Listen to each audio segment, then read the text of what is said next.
Alright, magandang umaga po sa inyong lahat mga kababayan, Batang Maynila to it's. Ngayon po ay araw po ng Huwebes, September 25, 2025. At ngayong araw na to ay idinawit na po si dating Speaker Martin Romualdez dyan po sa flood control anomaly. At ito po ay nanggaling po sa isang testigo na inilabas ni Senator Mark Culeta. Ito mga kababayan, diretso na po tayo, wag na po nating patagalin. Thank you, Mr. Chair. Mr. Chair, I am going to consume my time by making a disclosure. Kahapon po, mga pasado po, 2:00 ng hapon, tumawag po sa akin si former Congressman Mike Defensor. Tinanong ko po kung ano ang kailangan niya. Meron daw pong isang tao na matagal na po niya kung gustong kausapin para sa isang paglalahad ng kanyang nalalaman tungkol po sa ating iniimbestiga sa committee ito. Sabi ko, madali ba yan kasi meron kaming session, mag-uumpisa yun ng 3:00. Sandali lang ito, sabi niya, kasi nandito lang naman kami rito sa may Golden China. Ito pong restaurant malapit sa atin. Mga 5 minuto lang po siguro mararating natin. So ako po ay nagparaya at pinuntahan ko kung sino yung sinasabi niyang tao. Kasi po meron na raw po siyang draft na salaysay na kung gusto ko raw pong makita. So Mr. Chair, ako po ay nagpaunlak para makita kung talagang meron ng ganung tao at meron nga siyang gustong isalaysay. Nakita ko po yung tao at pinabasa niya po sa akin yung isang salaysay na nakaporma na po. Binasa ko po. Yung pong salaysay na yun ay nagsasabi ng kanyang pagkalungkot at siguro pagkabahala, sabi niya, na bakit nangyayari sa ating bansa ito. At nalulungkot siya, Mr. Chair, sapagkat meron siyang partisipasyon doon eh. At nung makita ko ang kabuuan ng kanyang salaysay, meron po siyang personal na kaalaman para ikonekta si Representative Saldico kay former Speaker Martin Romualdez. Sabi ko, hindi ako pwedeng magtagal, nabasa ko na ito, hahabol ako sa aming sesyon 3:00. Pero kung talagang ikaw ay voluntaryo mong gustong gawin yan, sang-ayon sa iyong nilalahad dito, di sige, i-finalize mo yan. At gusto ko, ipanotaryo mo sapagkat hindi po pwedeng hindi notaryado yan. At kung buo ang loob mo at talagang yan ay matagal mo nang iniisip, pumunta ka ako bukas ng umaga sapagkat meron kaming pagdinig. Mr. Chair, nandito po yung tao at hawak ko po yung ilang piraso ng kanyang sinumpaang salaysay. Kung po pwede po sana natin siyang tawagin ngayon, para ngayon siya po ang mismo maglahad ng kanyang salaysay sa ating gitna. Okay, you may call him. Mr. Chair, I'm calling Mr. Orly Regala Gutesa para po humarap sa atin. Mr. Gutesa, kayo po ay umupo dito sa may gitna. Pakibigyan mo ng copy si Mr. Chair. Bigyan mo si Chair. Mr. President. Bigyan mo si Mr. President.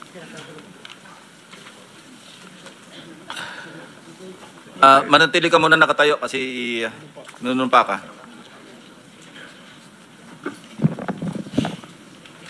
Paki-raise your right hand. Yeah.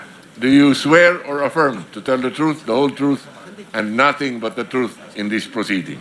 Yes, sir. Salamat. Take your seat, please. You may proceed. You may continue. Salamat po, Mr. Chair. Mr. Gutesa, kaninang ako'y nagpapaliwanag para ipakilala kita. Narinig mo yung aking sinabi. Yes, Your Pwede mo Honor. bang i-confirm na kung ano yung sinabi ko ay yung nangyari kahapon? I confirm, Your Honor. Salamat po. At ngayon po ay hawak ko nga ang inyong sinumpaang salaysay na nung draft ito ay binasa ko. Ganun din nga po at wala namang pagbabago. At gusto ko lamang pong sabihin ninyo na mayroong pirma sa ibabaw ng pangalang Orly Regala Gutesa. Kayo po ba ang nagpirma nito? I confirm, Your Honor. At gaya po ng sinabi nyo sa akin kahapon, voluntaryo ninyong ginawa ito. At wala namang namilit sa inyo. At katotohanan yan, ako nga po ay ininyayahan nyo para makita ko yung inyong salaysay. Yes, Your Honor.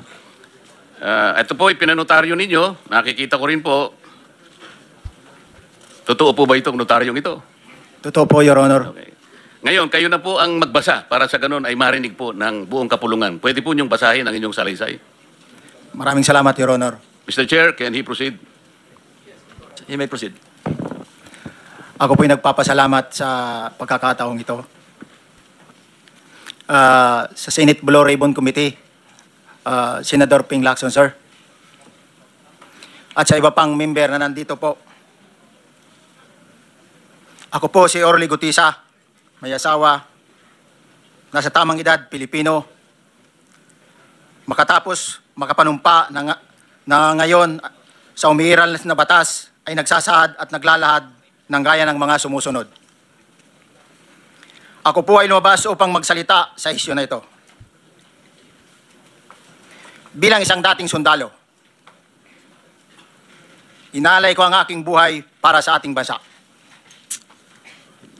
Sa pagkakataong ito, nagdesisyon akong magsalita at maglabas dahil ayokong maging masama ang kinabukasan ng aking mga anak, apo ko sa darating na panahon. Ayoko pong naririnig ko at napapanood ko sa pagdinig ng Blue Ribbon Committee. At ngayon ko po napagdugtong-dugtong yung naging partisipasyon ko po sa anomalya at korupsyon na ginawa at lumalabas sa hearing na ito. Yung palang pera na binubuhat namin at dinedeliver mula sa masamang gawain na nagdulot ng baha na ikinamatay ng tao at imbes na gamitin ang pera sa edukasyon, medikal at programa na mapunta lamang pala sa bulsa ng mga politiko. Mabigat po sa akin magsalita dahil may pamilya ako. 4 ang anak ko, nag-aaral pa. May asawa ako at nangangalaga sa aking mga anak at marami akong kasama sa operasyon na may kinalaman sa ibabahagi ko sa inyo. Nagtatrabaho lang po kami ng mga kasama kong sundalo sa Philippine Marines. Huwag sana isipin na aking mga kasama na nagtatraidor ako. Ako sa aming trabaho at pinagsamahan dahil pare-parehas kaming may pamilya at gusto lang naman naming ayusin ang kinabukasan ng bawat isa.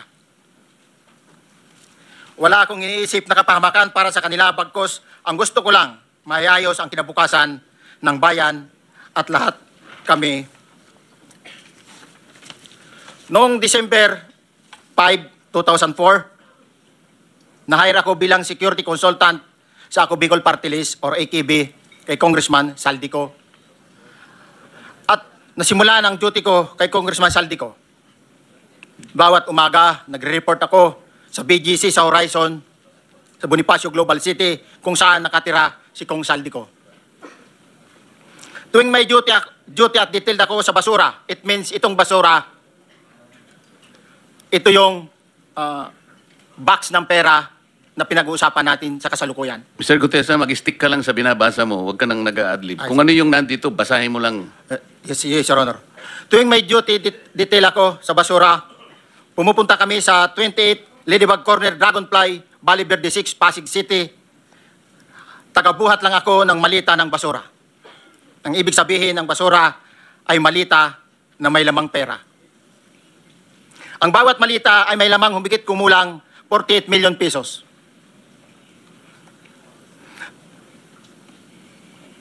Ang bawat malita ay may push-it na nakadikit na nakasaad kung magkano ang laman ng bawat malita. Tuwing may duty detail sa basura, may pumupunta na tao na magde-deliver ng basura at nire-receive ni John Paul Estrada at Mark Tiksay. Ang mga executive assistant ni Congressman Saldico at sila ang mga detailed sa mga ganyang activities. Ang mga nangyayari kapag duty kami sa basura, kalimitang dinadala sa bahay ni Congressman Saldico sa Valle Verde 6 at tinatanggap naman ni Mark at ni Paul. Pagkatapos naming may baba ang nasabing basura, ipinapasok sa bahay ni Congressman Saldico sa Valle Verde 6 at binibilang ni Mark at ni Paul. Alam ko na ang laman ng malita ay pera sapagkat nakita ko si Paul na binuksan ang malita at inilabas ang laman para bilangin. Ang isang ehemplo na nagdala ng pera ay si Congressman Eric Yap ng AXIS Party List. 46 na malita ang dala niya sa bahay ni Congressman Saldico sa Valle Verde 6. Pagkatapos mabilang, isinakay namin sa mga sakyan patungo sa Horizon Residence sa Taguig. At dumiretso kami sa basement upang may baba ang nasabing basura. Bago ibaba ang nasabing basura, Ito, Merong napuputol sa binabasa mo eh. Huwag kang magmadali. Huwag kang magmadali. naputol na. Ulitin mo yung paragraph 20. Wala na akong, hindi ko makita na putol na siya.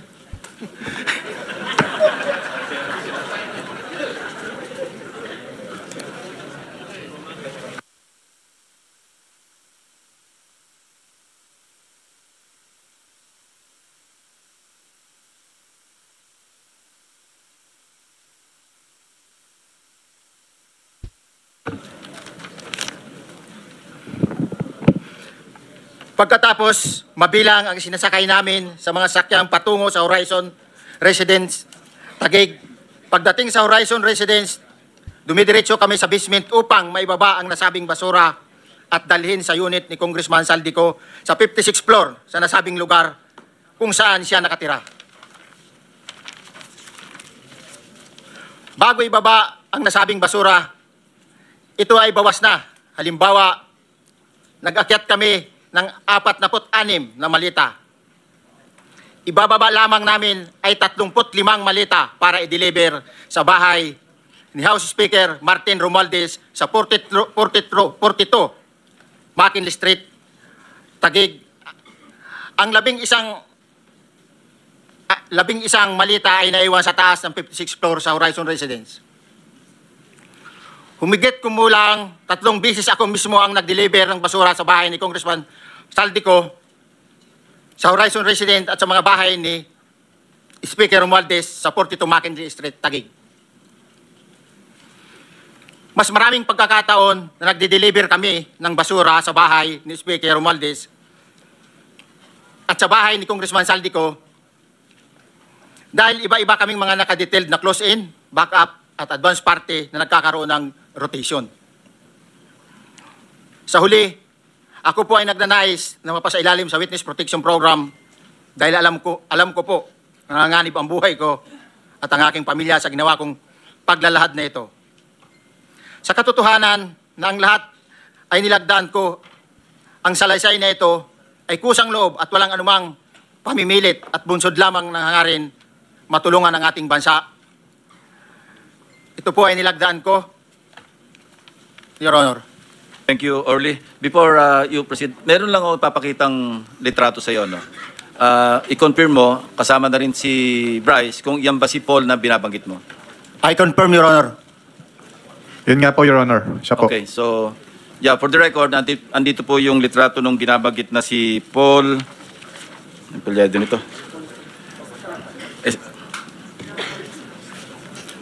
John Paul Estrada, di ba?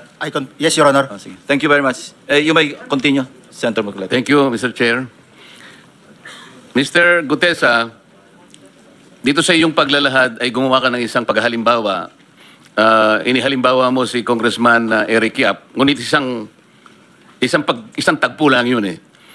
Ikaw ay na-hire ni Representative Saldico, sabi mo rito, ay December 5, 2024 pa. Yes, Your Honor. Sa pagkakaalam mo, mga ilang beses kayong gumagawa ng bagay na ito. Ibig sabihin, yung pagdi-deliver ng pera, sa natatandaan mo, gaano kadalas ang pagdi-deliver? Kasi ang ginawa mo kanina ay isang example lang. Pwede mo bang ipaliwanag? Your Honor, minsan kasi pag-duty kami, ang actual ko na delivers talaga sa bahay ni Congressman Romualdez is 3. Tapos pag may duty kami, nagkakaroon ng detailed.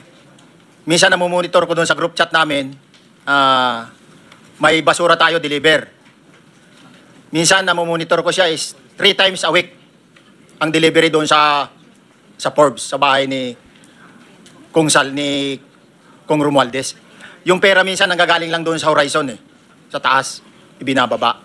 Tapos may detail lang na tao, namumonitor ko naman sa GC namin. Kaya nalalaman ko yung movement ng tropa, kung ano yung sinasabing basura ng delivery. Your So Honor. yung delivery o yung movement ng tropa nagaganap average 3 times a week. 3 times a week, Your Honor. Nagsimula noong December 2024, Yes, Your Honor. hanggang ngayon ba ay naglilingkod ka pa kay Representative Saldico? Sa kasalukuyan po ay nag-resign po ako noong August 5, itong taon po na ito. So, Maliwanag ba ang ibig mong sabihin para sa kapulungan ito ay nag-a-average ng 3 beses sa loob ng 1 linggo ang pagdi-deliver ng pera kay Representative Saldico at tuloy-tuloy naman doon sa bahay ni former Speaker Martin Romualdez sa ganong rate, ganong beses, 3 beses sa loob ng 1 linggo. Yes, Your Honor. Magmula December 2024 hanggang ikaw ay mag-resign noong August 2025, this year. Yes, Your Honor. Mr. Chair, Senator Marcolita, short Yes, interjection. with the permission of Senator Marcoleta. Thank you, may Mr. Chair. May maibigay ka ba na pangalan? Kasi ang sinasabi mo lang ngayon, as far as you're concerned, Okay, so kung ako yun, no, magtatanong muna ako eh. Sinabi niya, nag-resign siya ng August 2025. Dapat tinanong eh, no? Dapat tinanong, ano ang dahilan bakit ka nag-resign? Diba? Dapat tinanong eh. Oh, bakit ka nag-resign? December 2024 hanggang August 2025. So ilang buwan lang yon. December, January, February, March, April, May, June, July, August. 9 months. So bakit 9 months lang? Ano dahilan ba't ka nag-resign? Nag-resign ka ba? O tinanggal ka ba? Para at least, tawag dito, malaman natin kung ano ang motibo neto ni Mr. Oli Regala Gutesa. Di ba? Di ba? Kasi importante yung motibo eh. Bakit ka nagsasalita? Kasi sabi niya, kaya daw siya nagsalita. Ito, pakita ko sa inyo mga kababayan saglit lang Okay, ito mga kababayan yung kopya nung sinumpang salaysay. Ayan. Meron agad tayong kopya, no? Galing. Okay, so ang sabi niya, kaya siya lumabas dahil siya ay dating sundalo. Kung dati kang sundalo, ano nangyari? Bakit tatanggal ka sa pagiging sundalo? Ayun lang yung mga tanong ko Ayun lang yung mga tanong ko. Bakit ka natanggal sa pagiging sundalo? Kasi mukhang bata pa siya eh. Mukhang bata pa itong si Mr. Orly Regala Gutesa. Bakit natanggal siya bilang sundalo? Ano nangyari? Hindi naman mukha siyang retirado. Di ba? So bilang dating sundalo, inialay ko ang aking buhay para sa ating bansa. So yun yung unang tanong ko, question lang ako wala naman akong hindi ko pinagtatanggol si Romualdez. Gusto ko lang itanong ito mga questions ko na dapat tinanong eh. Diba? Dapat tinanong nila. Para at least, malaman natin yung motibo bakit siya nagsasalita. So kung dati kang sundalo, bakit ang aga mo umalis sa pagiging sundalo? Bata pa siya eh. Diba? O sabi niya, sa pagkakataong ito, nagdesisyon ako magsalita at maglabas dahil ayoko maging masama ang kinabukasan ng aking mga anak, mga apo, at mga apo ko sa darating na panahon. So, para daw sa kanyang mga mahal sa buhay. Kaya siya nagsasalita. At ayaw niya raw makarinig. Nasasaktan daw siya. Nakapanood ko ang pandinig ng Blue Ribbon Committee. At ito yung naging dahilan para magsalita siya. Ito pa yung tanong ko. Bakit siya nag-resign doon kay Saldico? Bakit siya nag-resign kay Saldico? Ano dahilan? Tinanggal ba siya o nag-resign ba talaga siya? Ayun lang yung mga tanong ko na hindi na tanong dyan sa Blue Ribbon. Diba? Kasi dapat establish mo muna yung motive eh. Kasi sinasabi niya lang dito, ang motibo niya ay gusto niya lang magsalita para sa bayan. Okay naman yung para sa bayan pero ewan ko mga kababayan, sa tingin ninyo, alam ko naman na nababasa niyo yung nasa isip ko, ano ba talaga ang motibo? Kasi kailangan malaman natin yung credibility ni Orly Regala Gutesa bago natin talagang paniwalaan itong kanyang sinasabi. At ano ang dahilan bakit siya nagsasalita? Baka naman meron siyang sama ng loob o meron siyang pinagdaanan. Kasi sabi niya, dating sundalo. Paano siya natanggal sa pagiging sundalo? Di ba? So balik na tayo dito sa Blue Ribbon Committee. during ikaw ay nagdo-duty, nagro-rotation basis yung duty. So pag wala ka, absent ka, iba ang nagdo-duty, iba rin ang nagtatanggap sa pera at nagdi-deliver. Am I correct? Senator De La Rosa, may I just remind you na isang follow. Pero kung gusto mo ituloy at pahig si Senator Marcoleta, naka-charge sa oras niya yung mga susunod na tanong. Okay? Okay lang. Okay lang. Sige, boss. Meron Nahiram lang pa naman namang- ako sa iyo. Go ahead. Meron ka pa namang 4 na minuto pa mahigit yan. Yes, sir. So, sige. Very quick lang. So, pag hindi ka duty, may ibang nag-deliver ng pera kay Saldico at kay Speaker Romualdez. Pag nangyayari yan, sir, pag hindi ako duty, may makadetail talaga sa basura na yan. Pero ang authorized lang na mag-deliver at mag-receive niyan is yung dalawang tao na binanggit ko, which is John Paul Estrada and Mark Tiksay. Okay. Thank you, Mr. Chair. Thank you, Senator Marcolita. Mr. Gutesa, sa panig ng pagdi-deliver sa bahay ni former Speaker Martin Romualdez, sinong tao ang nagre-receive? Sa mga ganun, sir, ang may contact, Your Honor, is yung si Paul at si Mark lang ang may contact doon sa receiver. So pagdating doon, nakabukas na yung gate doon sa Forbes, pumapasok na lang kami. Then pag nabuhat na namin yung mga malita na ibaba na, so lalabas na kami. Wala na kaming ano. Basta may deliver lang namin yung mga basura doon sa bahay, wala na kaming ano noon, Your Honor. Alin-aling bahay Yung ang 42. pinagdi-deliveran mo sa panig ni former Speaker Martin Romualdez? Yes, Your Honor, yung 42, yung dito sa may Forbes Park. Yun lang? Wala nang iba? Mayroon pa yung bagong nakaraan doon sa 19 Nara, yung dating bahay ni Michael Yang. Sa pagkakatanda mo, mayroon pang ibang lugar na kung saan nagdi-deliver kayo? Sa Aguado, dyan sa Malacanang. Aguado? Excuse me, Senator Marcoleta. Sino Michael Yang? Yung dating sa Pugo yata yon. Sa? Yung dating sa Pugo. Yung Michael Yang. dating bahay ni Michael Yang. Dating bahay. Yes, Your Honor. Okay, thank you. Ibig mo sabihin, nabili ni Speaker Martin yung bahay ni Michael yan? Allegedly, Your Honor. Pero paano mo alam na bahay ni Speaker yon? Kasi doon na nagde-deliver yung tropa nung hindi na nagde-deliver doon sa 42, Your Honor. Ngayon, sinasabi mo meron kayong chat. Nagagamit mo yung chat para ma-monitor mo yung rate ng delivery at kung sino-sino yung nagdi-deliver? During the time nung nandoon pa ako, Your Honor. Mr. Chair, salamat po at baka meron po pong Thank you. gustong Yeah, itanong ating may mga kasama. papakita pa ako isang litrato pa, no? Identify mo lang siya.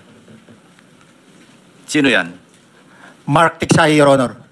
Meron pa ba nakakakilala sa kanya bukod sa'yo? Dito? Wala. Nabanggit kasi ni Engineer Alcantara rin dito eh. Sa salaysay mo noong September 23, sinasabi mo, hindi ko po siya na-meet during pagdadala. Ang tao niya po ay may alias lang na Paul at Mark. Na-meet mo ito si Mark, Engineer? Sa Valle Verde po, once lang po. So, kinukonfirm na si Mark Texa ito? Mark po and Paul, karaniwan po naman. Okay, thank you. Thank you, Senator Marcoleta. Mr. Chair. Okay. So, yan mga kababayan, yung witness o testigo na nilabas ni Marcoleta na nagturo po kay Speaker Martin Romualdez na umano'y tumanggap ng pera galing po sa flood control. Kaya lang, ang problema ay hindi niya naman nakita mismo na ang tumanggap ng pera o yung basura na sinasabi niya ay mismong si Speaker Martin Romualdez. At doon kay Saldico, hindi rin niya nakita na si Saldico ang tumanggap mismo. Ang tumatanggap ay yung Mark at yung Paul. So dapat, patingin ko, ipatawag tong Mark at itong si Paul para tanungin kung kanino nila ibinigay yung pera. Diba? Para ma-establish nila na talagang si Saldico ang tumanggap ng pera, napunta kay Saldico at kay Speaker Martin Romualdez. At tinanong siya ni Marcoleta, itong witness, paano mo nalaman na bahay ni Speaker Martin Romualdez? Ang layo nung sagot eh. Sabi niya kasi hindi na po kami nagdi-deliver doon sa kabila. Dito na kami nagdi-deliver. So paano mo nalaman na bahay yun ni Speaker Martin Romualdez? So questionable din yun. Diba hanggat meron kang katunayan na na bahay talaga ni Speaker Martin Romualdez yung bahay na yon, pwede mo sabihin na kanya nga. Pero dahil lang doon sa hindi na nagdi-deliver doon sa kabila, dito na nagdi-deliver, magko-conclude ka na bahay ni Speaker Martin Romualdez. Diba? So maraming butas dito sa ibinulgar na itong si Mr. Orly Regala Gutesa. Ayan mga kababayan. Alright, so ilan po muna. Tutok-tutok lang po dito sa Batang Maynila. Ito ay Seba pang updates. Ingat po tayong lahat. God bless po.